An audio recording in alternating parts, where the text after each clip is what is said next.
حضرت عمر رضی اللہ تعالیٰ عنہ کا عہد خلافت ہے، بیت المقدس کا محاصرہ کیا گیا، فصیل بڑی اونچی، شہر اندر سے سیلف سفیشینٹ، حملے کا راستہ کوئی نہیں، محاصرہ طول کھینچ رہا ہے لیکن ان کے پاس رسد بھی موجود ہے، پانی بھی موجود ہے، وہ دروازے بند کر کے بیٹھے ہوئے ہیں۔ بالآخر اللہ تعالیٰ کی مشیت کا ظہور کیسے ہوا؟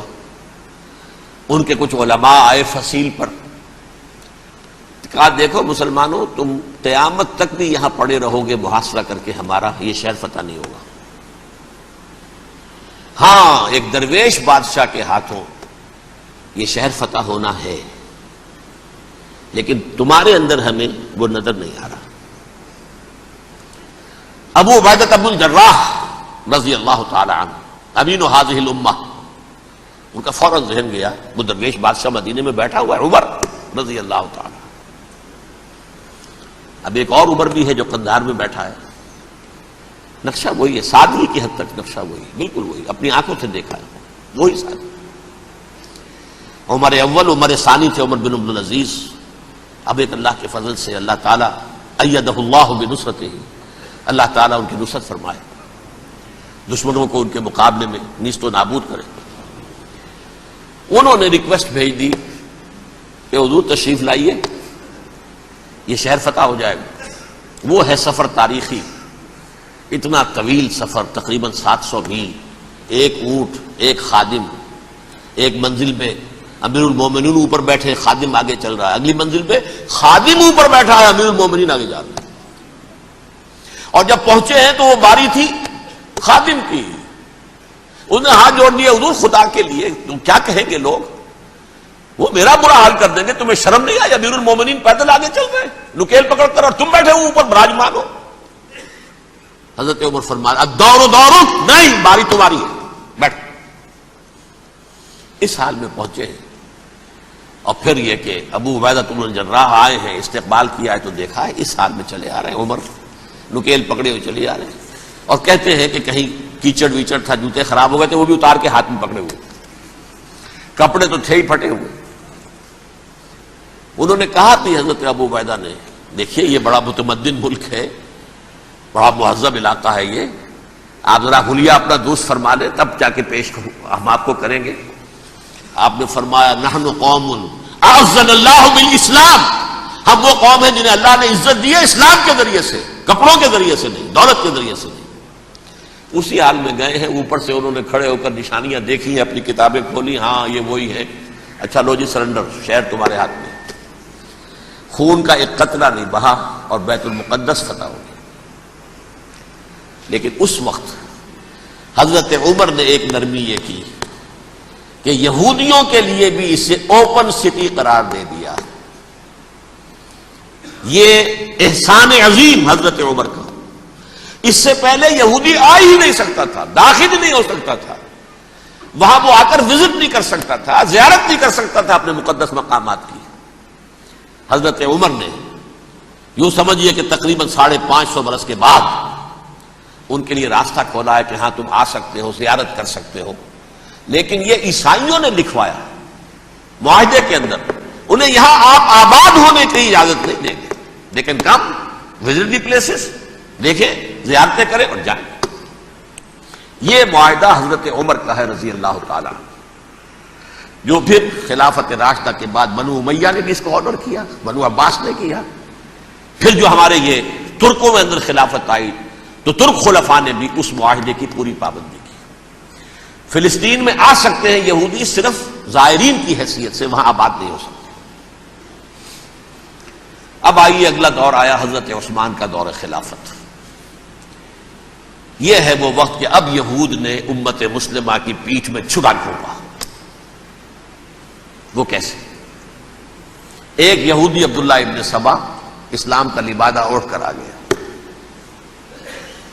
معاشرے کا جائزہ لے لیا، ان میں بنو ہاشم اور بنو امیہ میں جو پرانی کشاکش تھی اس کے کچھ نہ کچھ جراثیم باقی ہیں، اگر ان کو ذرا بھڑکا دے تو مسلمانوں میں انتشار پیدا ہو جائے۔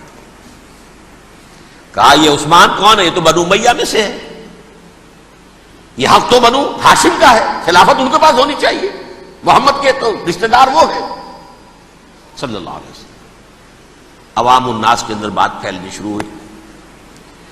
پھر ایک بڑی سازش کے انداز میں حضرت عثمان کے خلاف پروپیگنڈا، حضرت عثمان کے جو عاملین تھے، گورنر تھے، ان کے خلاف پروپیگنڈا، اور ایسی ہوشیاری کرتے تھے کہ کوفے میں کوفے کے حاکم کے خلاف کچھ نہیں کہنا، اجی مصر میں یہ ہو رہا ہے، اجی شام میں یہ ہو رہا ہے، اجی یہ جو عثمان ہے وہ یہ کر رہا ہے، یہ ظلم ہو رہا ہے، یہ لوٹ مار ہو رہی ہے، یہ خیانتیں ہو رہی ہیں۔ اب نہ تو اس زمانے میں مینز آف کمیونیکیشن، کیسے تصدیق کریں؟ افواہیں تو آپ آج کراچی کے اندر شروع ہو جائے تو پتہ نہیں چل سکتا کسی کو کہ کیا اس میں صداقت ہے کیا جھوٹ ہے، اور بری بات جو ہے فطرت انسانی کی کمزوری ہے وہ فوراً قبول کرتا ہے، کسی کے بارے میں اچھی بات ماننے کو تیار نہیں ہوتا لیکن بری بات تو فوراً تیار۔ بہرحال یہ فتنہ انہوں نے اٹھایا، حضرت علی کی الوہیت کا فتنہ اٹھایا، حضرت عثمان کے خلاف الفتنۃ الکبریٰ برپا کیا، حضرت عثمان شہید ہوئے۔ اس کے بعد 5 برس تک مسلمان ایک دوسرے کی گردنیں کاٹتے رہے، باہمی خانہ جنگی ہوئی، امت کو وہ زخم لگایا ہے جو آج تک جس سے خون رس رہا ہے۔ یہ شیعان عثمان اور شیعان علی تھے جو بعد میں پھر سنی اور شیعہ ہو اور آج تک ہے۔ فتنہ کس نے جگایا؟ ایک عبداللہ ابن سبا یہودی اور اس کے کارندے، شیطان کا ایجنٹ، اور انسانوں میں سے بھی اس کے جو بھی حواریین تھے اور شیطانوں کے اندر سے بھی تھے، انہوں نے بھی اس آگ کو بھڑکایا۔ یہ آپ سوچ لیجئے کہ یہ کس نے وہ زخم لگایا؟ یہودی۔ اگلا دور آیا، خلافت راشدہ ختم ہوئی، بنو امیہ کا بھی دور کافی گزر گیا۔ طارق ابن زیاد 712 عیسوی میں حملہ کرتے ہیں اسپین پر۔ اسپین اس وقت عیسائیت کا بہت بڑا گڑھ، بڑے کٹر ترین عیسائی جو ہے وہ اسپین میں تھے، لہذا یہودیوں کی وہاں بہت پٹائی ہوتی تھی، بہت پٹائی ہوتی ہے، میں بتا چکا ہوں، دشمنی تھی ان کی تو چلی آ رہی تھی عیسائیوں کے ہاتھوں یہودیوں کی، وہ تو سن 300 عیسوی سے ایمپرر کانسٹنٹائن کے بعد سے شروع ہو گئی تھی۔ اس حوالے سے یہودیوں نے اس وقت چالاکی یہ برتی، کچھ راستے واسطے بتائے، کچھ مدد کی طارق ابن زیاد کی۔ طارق ابن زیاد نے انہیں اپنا محسن سمجھا، ہسپانیہ فتح ہو گیا تو یہودی چونکہ محسنین کی فہرست میں آ چکے تھے، انہیں بہت اقتدار نصیب ہوا، بڑی سپورٹ مسلمانوں نے دی۔ ان کے بڑے بڑے علماء جو اسی دور کے اندر پیدا ہوئے، بڑے بڑے تھنکرز ان کے اسی دور میں پیدا ہوئے۔ بن گوریون جو کہ ایک وزیر اعظم تھا اسرائیل کا، اس نے یہ لکھا اپنی کتاب میں، Muslim Spain was the golden era of our diaspora. وہ ڈائسپورا جو 70 عیسوی سے شروع ہوا تھا اور 1917 عیسوی تک جاری رہا ہے، اس میں سے گولڈن ایرا ہمارا جو تھا وہ مسلم اسپین تھا، ہسپانیہ میں بیٹھ کر ہم نے عیش کیے۔ لیکن وہاں سے انہوں نے اور جو کچھ کیا، یہ تو داستان کے تو بہت سے گوشے ہیں، لیکن میں جس اسٹریٹ لائن میں چل رہا ہوں اس کے اعتبار سے ایک بات سمجھ لیجیے، وہاں بیٹھ کر انہوں نے اب عیسائیت کی پیٹھ میں چھرا گھونپا، پروٹیسٹنٹ مذہب پیدا کیا، تقسیم کر دیا، جیسے شیعہ سنی کی تقسیم، عبداللہ ابن سبا، رومن کیتھولک اور پروٹیسٹنٹ کی تقسیم، یہودی علماء۔ ہوتا کیا تھا؟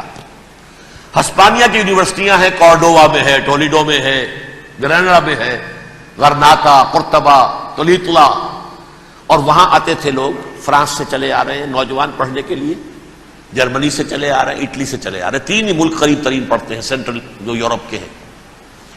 یہاں پر جو ہے وہ اسلام جو نور پھیلا رہا تھا اس سے بھی مستفیض ہوئے، جہالت کے جو ہے پردے ان کے وہ چھٹے، اس کے ساتھ ہی وہ یہودی وہاں ان کے اندر جو جراثیم داخل کر رہے تھے وہ اس عیسائیت کے خلاف بغاوت تھی جو اس وقت دنیا میں